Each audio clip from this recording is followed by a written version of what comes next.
Bonjour à toutes, bonjour à tous, bienvenue dans ce nouveau Read Club. Vous prenez habitude, un Read Club en 3 parties et au sommaire d'aujourd'hui, on va parler de Batman Dark City qui voit l'arrivée de Chip Zdarsky au scénario.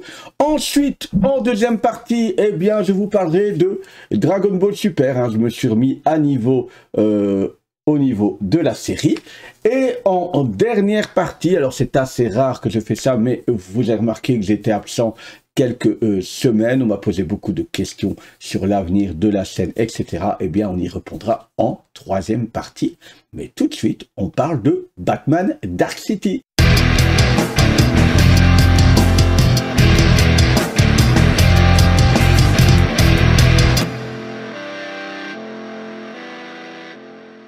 J'ai découvert Chip Zdarsky avec cet excellent run de Daredevil dont les 2 premiers tomes étaient proposés dans un pack à 20 €. Donc j'ai craqué, j'ai redécouvert Daredevil et j'ai découvert ce scénario fou de Zdarsky qui traite ce héros non super-héros, je veux dire par là qui n'a pas de pouvoir, c'est un homme sans pouvoir, c'est un homme qui est fort, qui a une petite particularité, mais il n'a pas de super-pouvoir comme Superman, et donc j'ai découvert ce scénario profond, intense, avec un duo Caïd, Daredevil, Matt Murdock excellent, avec des enjeux qui ne sont pas cantonnés uniquement à ces faits super-héroïques.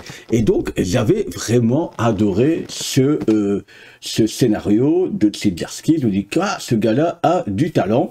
Et donc, quand j'ai entendu qu'une fois qu'on sortirait du run de James Tynion Geoffroy sur Batman, sur la série Batman, pas sur la série Detective Comics, bien sur la série Batman. On sortait de James Tynion Geoffroy, donc avec État de terreur, où l'épouvantail était le grand méchant de ce run. Un run génial, comme James Tynion Geoffroy le fait. D'ailleurs, je vous le conseille, moi j'ai vraiment adoré. Et donc je me suis dit, cool, on va revenir avec Zdarsky à quelque chose de moins super pouvoir héroïque et peut-être un truc un peu plus profond. Moi je suis quelqu'un qui est bien aimé, pour vous situer, le dernier film Batman, parce que il est moins dans le blockbuster, il est plus noir, il est plus posé, il est plus détective, et donc en voyant ce qui avait été fait sur Daredevil, je me dis ouais, chouette. En plus, on arrive à travers le scénario depuis Joker Wars, Bruce Wayne a perdu sa fortune, et donc il n'y a plus tout le manoir, la grosse Batcave en dessous, c'est tous des petits repères, voilà. On était sur quelque chose qui permettait de repartir sur les bases de Batman, parce que maintenant il y a une telle technologie que de temps en temps on se dit, lui avec il peut balancer des patates de forain qui font traverser les murs, mais voilà. Donc j'étais super hypé. Je pense que ça fait longtemps que j'ai pu être hypé pour un comics comme ça. Et qu'est-ce qu'on a au final? Bien, je vais vous dire l'excellent point fort, bien, ce sont les dessins de Jorge Jiménez, qui est vraiment comme à son habitude, qui fait du super travail, vraiment cool. On a des séquences de bagarres qui en foutent plein les yeux. Ça, c'est franchement super agréable. C'est le plus gros point fort de cette série. Voilà. Au scénario, qu'est-ce qui se passe? Eh bien, un robot se réveille dans l'ancienne Batcave, la Batcave sous le manoir, et a pour objectif de tuer Batman. Comment il a été créé? Pourquoi il a été créé, qu'est-ce qu'il a réveillé? En tout cas, voilà, ça c'est tout le sel de cette histoire qui va nous faire apparaître Superman, la Ligue de Justice. Tous ces gens-là sont là, et donc vous comprenez bien qu'avec ce scénario qui est très blockbuster pour moi, qui n'est pas mauvais, mais c'est décevant. C'est décevant pour moi c'est pas ça que j'en attendais, malheureusement. Alors, je veux dire, est-ce qu'on a le droit d'avoir une déception quand on s'est soi-même hypé? Je ne sais pas. Je ne sais pas, mais en tout cas, en ayant lu le Daredevil de Zdarsky, je ne peux être que déçu de ce manque de profondeur. Je trouve que c'est pas profond.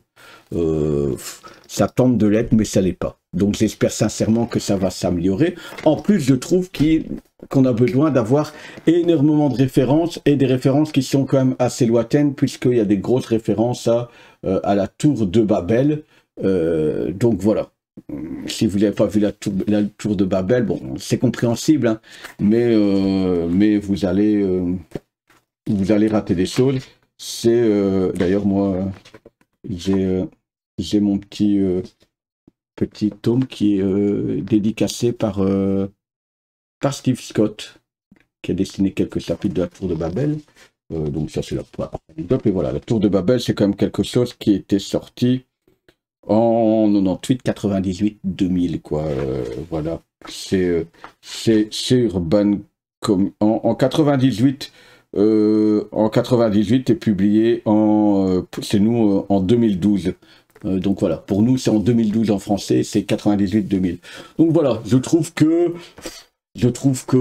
pour moi ça reste du Batman. Batman reste quand même une série qui est sympathique, mais par contre je sais pas ce que j'attendais, et j'espère qu'on va garder un peu de profondeur à la Daredevil.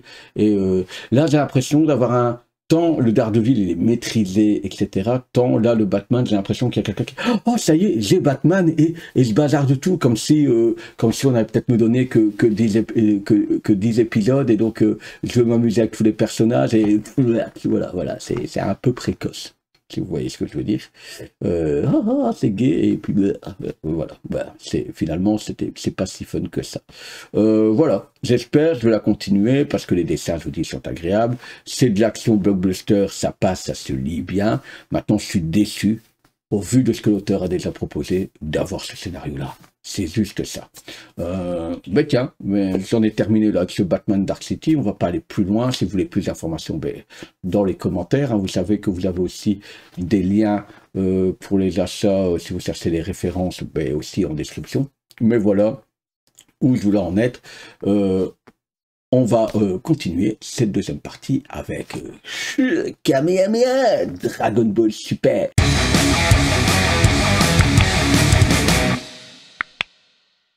Dragon Ball Super, l'ex-nouvelle série Dragon Ball, tant décriée par les fans, et très souvent à juste titre, je trouve, jusqu'à l'arc du tournoi du pouvoir, qui finalement est très souvent du déjà vu, dans lequel on met Sangoku et Vegeta en avant, on leur donne de plus en plus de pouvoir, et on oublie un petit peu tous les autres personnages secondaires, même si dans le tournoi des pouvoirs, même des rois, on en voit quelques-uns. C'est juste pour la castagne, quoi. Il y a des chouettes idées dans l'arc Black Goku, mais ça va tellement vite et c'est tellement mal mené de temps en temps que c'était pas fou. Je trouve, moi, personnellement, que ça va mieux, j'allais dire super mieux, avec l'arc Moro. Moi j'aime bien ce petit relan de l'arc Namek sans jamais l'égaler, on est bien d'accord avec ça, mais avec un personnage qui a une technicité, ce côté magicien là, qui est vraiment plus sympathique à voir. On a une voix, un vrai méchant cruel, un peu à la Freezer. Je trouve ça très sympa. Et puis là, on avait enchaîné depuis un tome ou deux sur l'arc Granola céréalien. Donc Granola, c'est ce céréalien qui a vu son peuple décimé par les Saiyans. Et c'est aussi des personnages un peu plus intéressants. On retrouverait ce céréalien Granola. Alors est-ce qu'on l'a ici Est-ce qu'on l'a ici? Je suis en train de regarder si j'ai pas un petit visuel de Granola tranquillement, mais... Hop, commencer. Granola. Ouais, il est là, mais déjà en piteux état. Enfin, bref. Et donc, je me suis remis à jour des 2 derniers tomes qui me restaient à lire pour être bien. Alors, qu'est-ce qui est cool? Je trouve que ce qui est très cool, c'est que c'est un arc qui donne du background à la série. On en apprend un peu plus sur le père de Sangoku, ce qu'il était. Voilà, donc on a Bardock qui est ici, et donc qui a connu l'extinction des céréaliens, quel rôle lui a joué, comment ça s'est passé, les coulisses de cet événement-là, et je trouve que ça fait longtemps, finalement, qu'on retrouve un personnage qui s'est fait entuber, qui s'est fait manipuler et qui est devenu peut-être le méchant d'une série sans le vouloir. On a ce personnage de Granola qui est super intéressant. Il est à la fois ennemi, mais en même temps on peut pas le détester parce qu'il n'a pas un mauvais fond, on comprend ce qui s'est passé. Et ça faisait longtemps, je me demande même si ça ne devient pas, dans la série Dragon Ball Super, le personnage le mieux construit au niveau du passé, etc. On sait tout de son personnage, que sa jeunesse, pourquoi il est devenu comme ça, pourquoi il déteste les Saiyans, à travers ses nombreux flashbacks. Et ces flashbacks amènent quelque chose. Alors, soyons clairs, je trouve que au niveau du dessin, l'arrivée de Bardock, je trouve que, dites-moi à vous, mais je trouve qu'il est pas super bien dessiné. On veut lui donner un look différent, un petit peu de Sangoku dans ses traits, et je trouve que c'est pas top.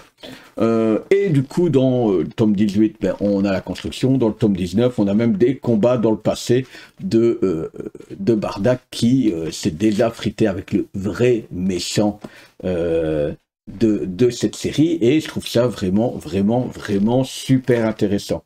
Dans les dessins, dans les combats, c'est classe aussi. On a vraiment plein de combattants avec des techniques différentes. Alors la seule chose qui est un petit peu, encore une fois navrant, c'est que ce sera Sangoku et Vegeta face aux méchants à la fin, même si Granola, voilà, vous l'avez compris, change un petit peu de bord, ouvre les yeux, mais on a des personnages un peu de plus en plus puissants, mais je trouve que la puissance aussi est bien réglée, c'est-à-dire que ça ne vient pas vous savez, des explosions gigantesques qui font trembler la planète. C'est cette capacité à un moment donné à tout esquiver et à parer ça comme un malade. Je trouve ça vraiment super chouette. J'ai pris beaucoup de plaisir à lire ces deux tomes de Dragon Ball Super. J'ai hâte de la suite. Je vous dis, ce côté où on construit à partir du passé, on donne on donne un background, et même à Sangoku, du coup, qui découvre un petit peu qui est son père, même si, allez, ça c'est un petit truc, je trouve que Sangoku, c'est un peu de « Ah ouais, mais de toute façon, j'ai pas connu mon père », et puis voilà, avec son côté propre au personnage, on aurait pu lui donner une petite profondeur qui arrive de temps en temps, vous savez, quand Sangohan se faisait malmener, quand il est devenu ce père un peu dur qui a mis Sangohan devant Cell en disant voilà, c'est lui qui va se battre, et puis qui s'est rendu compte de ses erreurs. Cette petite profondeur-là qu'on a très souvent perdue, mais voilà, c'est juste ça qui est dommage. Je trouve que, ah oui, c'était ça mon père, ah bof, voilà. C'est un petit peu le truc qui est décevant. Les dessins, surtout sur Bardock, je trouve, qui sont pas top quand il se bat pas. Maintenant, dans le tome 19, là, il y a la fight... il y a la fight avec Bardock. Attends, elle est où? Elle est où? Voilà, que je trouve très sympa. Et voilà. Moi, conseiller. Je trouve que Dragon Ball Super est en train de monter en qualité. On était sur du moyen bof, on monte avec Moro, je trouvais ça bien, et là j'ai envie de dire que pour moi c'est même très bien si les dessins avaient été plus percutants sur les scènes de non-combat. Voilà, moi je conseille à fond, et maintenant, si ça ne vous intéresse pas, vous pouvez couper, il n'y a réellement pas de souci, mais je vais répondre un petit peu aux questions de pourquoi elles avaient disparu, et est-ce que la scène va continuer à exister. C'est tout de suite après le petit générique.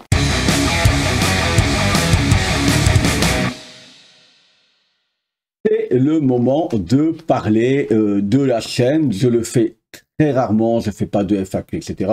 Mais là, c'est vrai qu'au final, je n'ai plus rien publié pendant 3 semaines. Alors, les 2 premières semaines, je vous avais prévenu un petit peu, on était sur les vacances scolaires belges et j'ai un petit bout donc qui n'avait pas école et c'est impossible de tourner quand il est là parce que vous l'entendez dire papa, il passe sa tête là, etc. Enfin, c'est pas tout le temps, c'est pas tout le temps fun. D'ailleurs, si vous avez été sur voir les lives de, allez, les podcasts des podcasteurs dans lesquels je participe de temps en temps, eh bien, vous le voyez passer parce que ben, sa chambre, vous le savez, est là derrière et donc je peux même pas tourner quand il dort parce que sinon il se réveille, il sort, il passe sa tête. Enfin voilà, il est très drôle, mais l'objectif de la chaîne n'est pas de vous faire rire avec mon fils.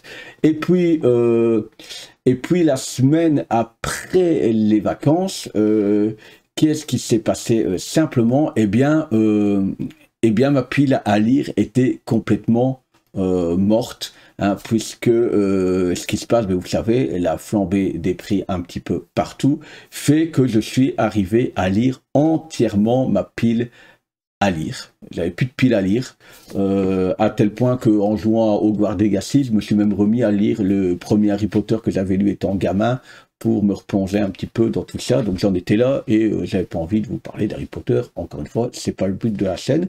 Et donc déjà à Noël, c'était déjà commencé, hein, parce que sur la période de Noël, j'ai fini tous mes omnibus et c'était vraiment le gros de ma pile, quoi.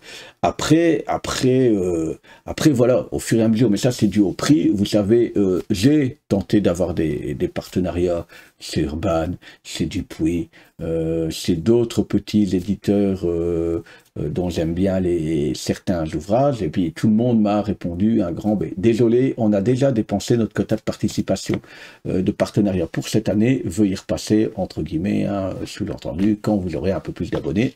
D'ailleurs, merci, parce que malgré en 2-3 semaines qu'il ne se soit pas passé grand-chose, on a quand même pris une petite dizaine, quinzaine d'abonnés, ça fait toujours plaisir.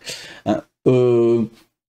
Voilà une des choses principales. Et la semaine passée, au moment où je tourne, eh bien, mon fils a refait ce qu'on appelle la 5e maladie infantile. Je vous passe l'histoire, il y avait des boutons, des bidules.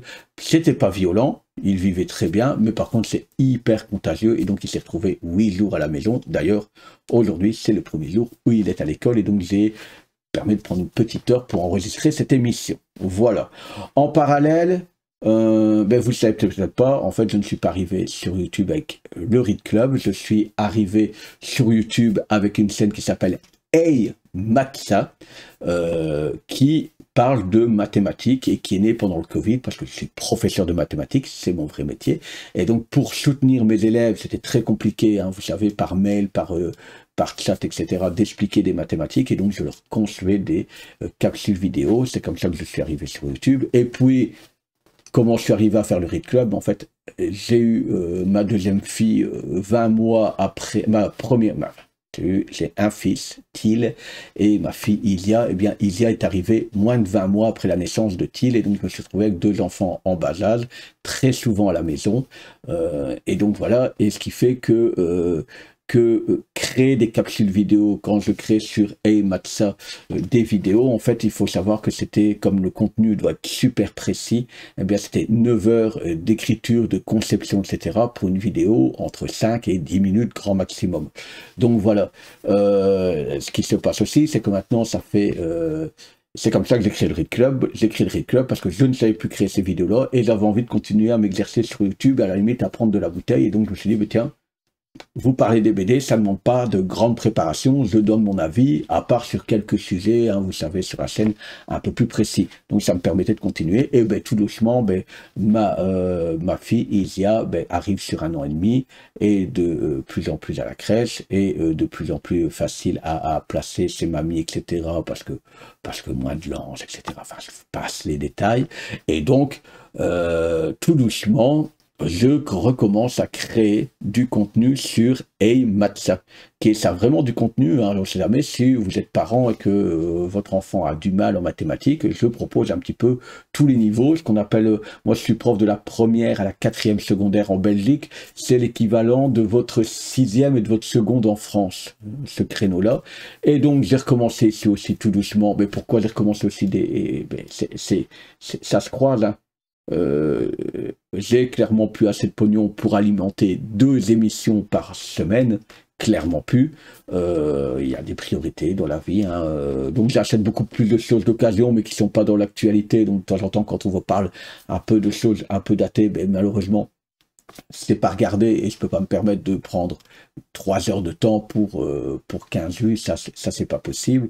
D'où le format émission aussi pour essayer d'attirer le lecteur, comme aujourd'hui, hein, si vous êtes intéressé par Batman Dark City et que vous laissez courir, peut-être qu'en entendant parler de Dragon Ball Super, ça vous donnera envie, et inversement.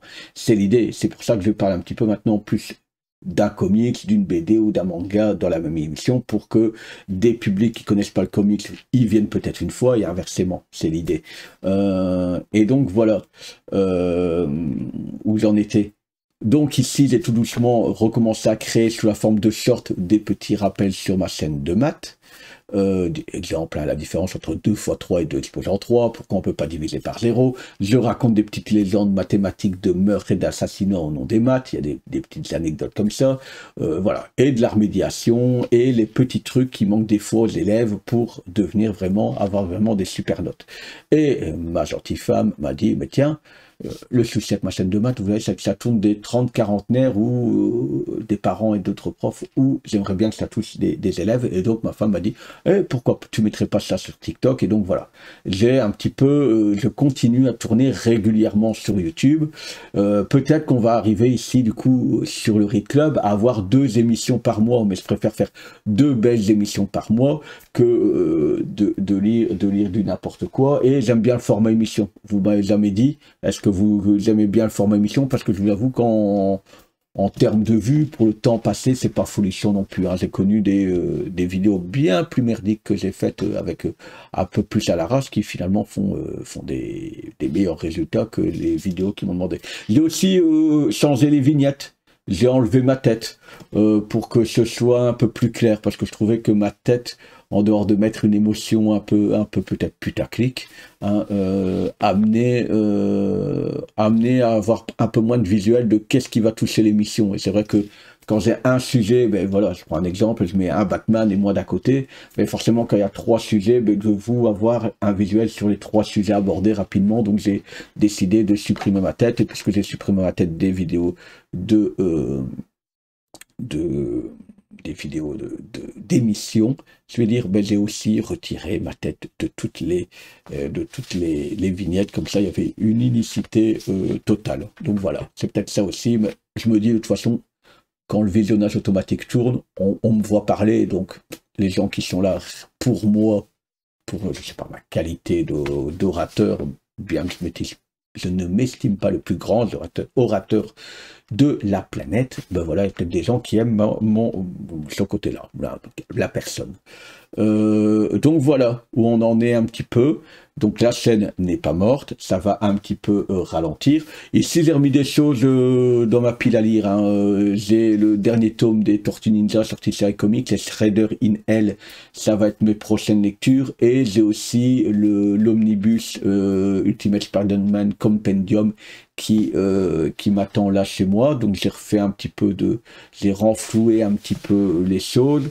Je pense que dans les prochains achats, il y a quand même une paire de Batman là qui ont l'air sympa, hein. Lonely City, j'ai vu passer, et l'autre scénario de Zdarsky, et je vous avoue que j'hésite du coup à aller chercher. À mon avis, ça va le faire.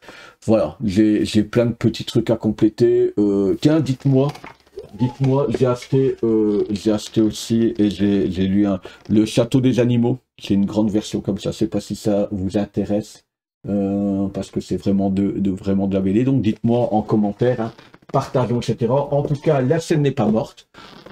Si vous voulez voir un petit peu ce que je fais du côté des mathématiques, eh ben, n'hésitez pas. Je mettrai le lien aussi en description. venez voir. De l'autre côté, on est quand même à 930 abonnés. C'est ça aussi, hein, ma chaîne de maths que je garde active parce qu'elle elle prend 250 abonnés par an, sans nouvelles sorties, mais c'est du contenu impérissable, j'ai envie de dire. Il est continu, il est intemporel, tandis que malheureusement, du côté de la BD, je trouve, et ça aussi on pourra en parler un jour, que beaucoup de gens sont hypés par des phénomènes de mode, de ce qui sort actuellement, et oublient que de temps en temps, une BD, 3 ans après, c'est toujours une bonne BD. Voilà. Il y a peut-être eu des choses nouvelles qui ont révolutionné, c'est très rare, mais ça reste une bonne BD. Voilà, c'est tout pour moi. Je ne vais pas aller plus loin. Si vous voulez d'autres réponses, ben, je les répondrai en commentaire encore une fois. Je vous remercie encore une fois d'avoir suivi cette émission. Merci à tous ceux qui partagent. C'est ce qui fait le plus grand bien, je trouve, aux vidéos. Merci aux gens qui like, ben, qui provoquent de l'interaction, que ce soit en commentaire, en like, en partage. Et ben, n'hésitez pas à vous abonner si ce type d'émission vous plaît. Moi, je vous dis à tout bientôt pour un prochain RIP Club, que ce soit dans 1, 2 ou 3 semaines. Je suis toujours là. Ciao, ciao!